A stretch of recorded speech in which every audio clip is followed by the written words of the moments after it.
Do you like rice? I love rice, but the reason I'm asking is because while I was playing on my gaming PC, this strange fact hit my brain that rice is actually cheaper than a gaming computer. But computers don't always have to be expensive. They unfortunately can't be as cheap as rice unless you're buying like diamond infused rice grains, but you can build a decent gaming computer for a few $100.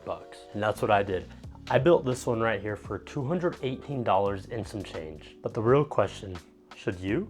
I don't know. Let me show you what I built, all the parts that make up this build, how it performs, and how much it would cost you to build something similar, and if it would be worth it or not. Let's go ahead and start with a parts breakdown of this build. The CPU is the Intel i5-4690K. It released in Q2 of 2014 and can be had for around $25 in late 2023. It is a K variant, meaning it can be overclocked if you have the appropriate motherboard for it. However, I don't. I'm using this B85 motherboard from MSI. It's a basic one, but it'll get the job done. It has 4 RAM slots, and that's basically all we need. Now going back to the i5, it has a TDP of 88 watts. So for cooling the CPU, you can probably get away with using an Intel stock cooler, but I wouldn't use anyone without the copper slug just because that one has way better cooling. But I went with a different option. I went with a good old ID Cooling SE214 XT ARGB. I chose that CPU cooler for 2 reasons. Reason 1, it looks good. Reason 2, it will have no problem cooling our little i5 and will handle future CPU upgrades as well. And bonus reason, it is affordable. You can snag this thing for under 20 bucks sometimes on Amazon. Now to wrap up the motherboard, I'm slotting in 2 sticks of DDR3 for a total of 16 gigs. I wouldn't go any lower than 16 gigs in 2023,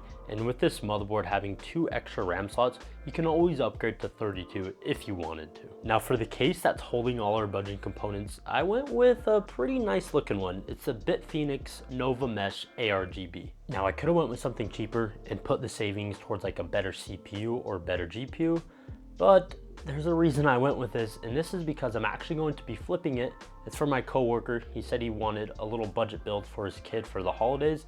So that's what this is, and he said he wanted a white case with colors. It's around a $60 case, comes with 3 ARGB fans, it's tempered glass, and it even has an included RGB hub in the rear. So it's definitely worth it, and you can get away with like a cheaper option like I said, but it's up to you. Now the last part in this build, well, the last exciting part for this build, the GPU. Originally, I was going to use an RX 480 in the build, but the one I have on hand, it's given me some issues. Every time I went to load into a game to test it, the GPU fans would ramp up to 100% and it would just give me a black screen. And the only solution, I would just have to shut it down and restart. I did about 30 minutes of troubleshooting to try to figure out what was going on, but I couldn't do it, so I just slapped in a GTX 970. I really wanted to use the 480, but sometimes things just don't work out. Now, wrapping up the final parts for this build, I used the Thermaltake Smart 430 watt power supply, and I used this 500 gigabyte SATA SSD from Team Group. Before I show you the performance numbers of this budget rig, I do want to let you know that this computer will be in my flipping PCs until I buy a house series, so be sure to sub and turn on noties so you don't miss that video when it comes out. The first game I tested was Apex Legends. I ran at 1080p with basically all low settings at first, and it actually ran really good. And the game didn't look like complete dog poop. I didn't play very well, unfortunately. My sensitivity wasn't set up right, and I also had no sound, so I died pretty fast.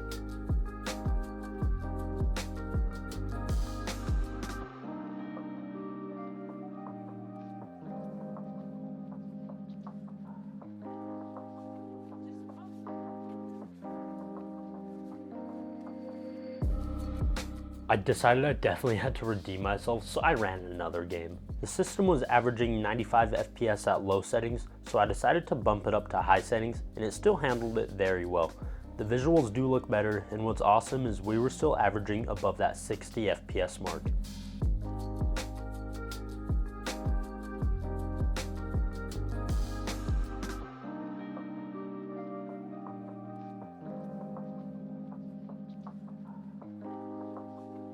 In Fortnite, I tested at 1080p with performance mode enabled, and I had it set to 80% res scale and far view distance. Apex was definitely running smoother than Fort, and speaking of running, what the f is this? What did they do to the movement? This shit is so weird. It feels like a Call of Duty. It's also very stuttery. This is the very first game of Fortnite I'm testing, so everything is still just trying to wake up.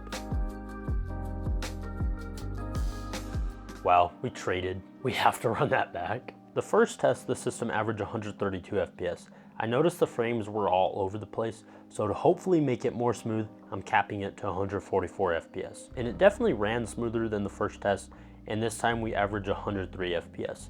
It was a lower average, but it ran smoother. I'm not sure what's up with Fortnite. It's one of the most unoptimized esports titles out right now. The last easier to run title I tested was Rainbow Six. I tested at 1080p with high settings and it averaged 151 FPS. Now for more demanding titles. I ran Hogwarts Legacy at 1080p with ultra settings and it was actually running. It wasn't the smoothest gameplay, but it also wasn't the worst gameplay. Running around, we averaged 21 FPS. I then dropped the settings to the recommended, which is medium settings, and we instantly saw a boost in our FPS numbers.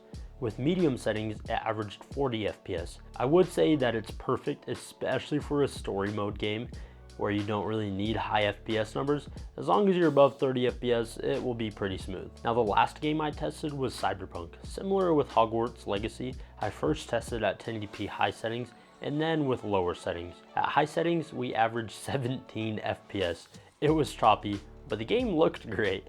I tried some other settings to try to get closer to that 30 FPS mark, and the closest we got was an average of 25 with medium settings, and I turned on AMD Fidelity. I'm honestly really impressed with this computer's performance. The fact it can handle AAA titles like Cyberpunk and even Hogwarts Legacy.